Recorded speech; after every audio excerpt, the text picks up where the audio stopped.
I see a decent amount of people throw around game spoilers, and I've also seen people who think that games shouldn't be spoiled. And then there are tons of people in between who have some arbitrary time frame for when a game is spoilable, so because there's basically no agreement here, I figure I'll throw in my own take that nobody asked for, and which will probably not change anyone's answer for the question in the slightest, if not make the consensus even more confused. So hello all 2,450 of you, I'm Redkwan, and should you be able to spoil old games?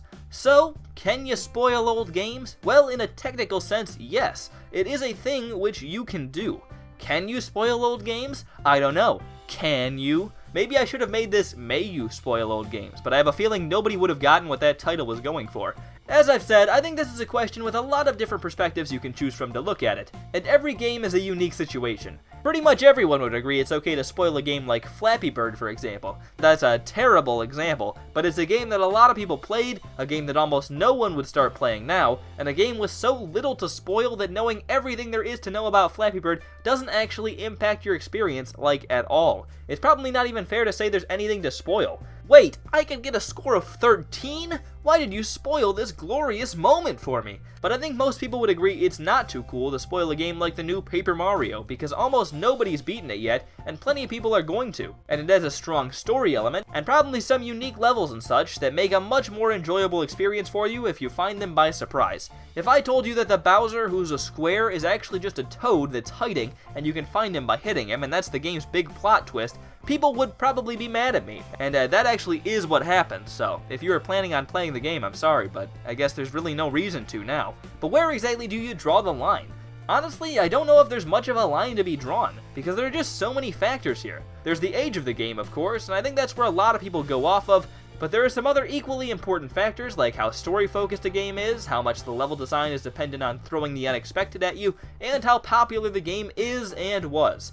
A very unknown game may be worse to spoil because so few people have played it, but a very popular game also probably isn't good to spoil because there are probably a lot of people who want to play it. And video games have plenty of other little twists and turns too, like the games are limited to different systems. For example, there are some games I'd like to play on non-Nintendo systems, but I don't have infinite money to buy every console with a game I want to play on it, at least right now, before I make it big on YouTube. But I'd still like to play those games eventually. It's not like everybody can just play any game they want to.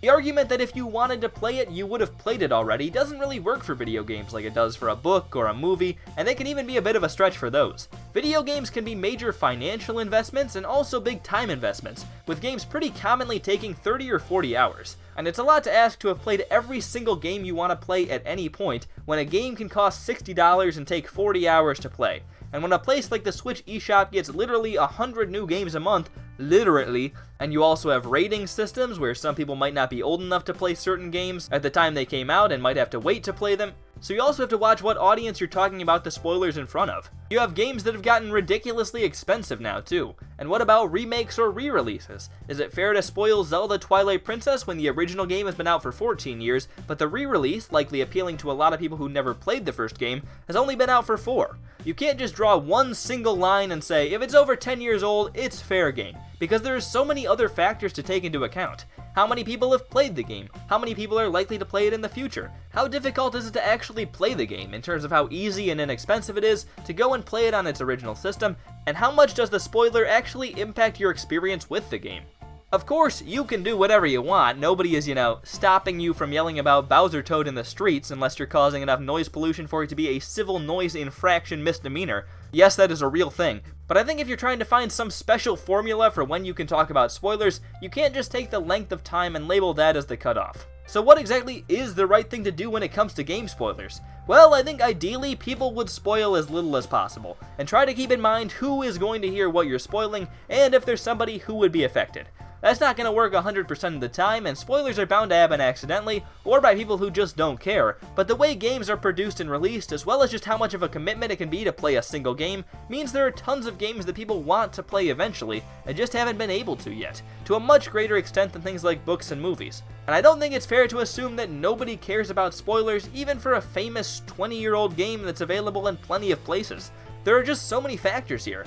I guess I would just say to use good judgment, which honestly is what most people would do anyway, so great on me for coming up with that one. just try to consider all the factors and throw in a good old spoiler alert if there's any chance that what you might be saying might be spoiling something for somebody, because sometimes there's something that you think everybody knows and they don't.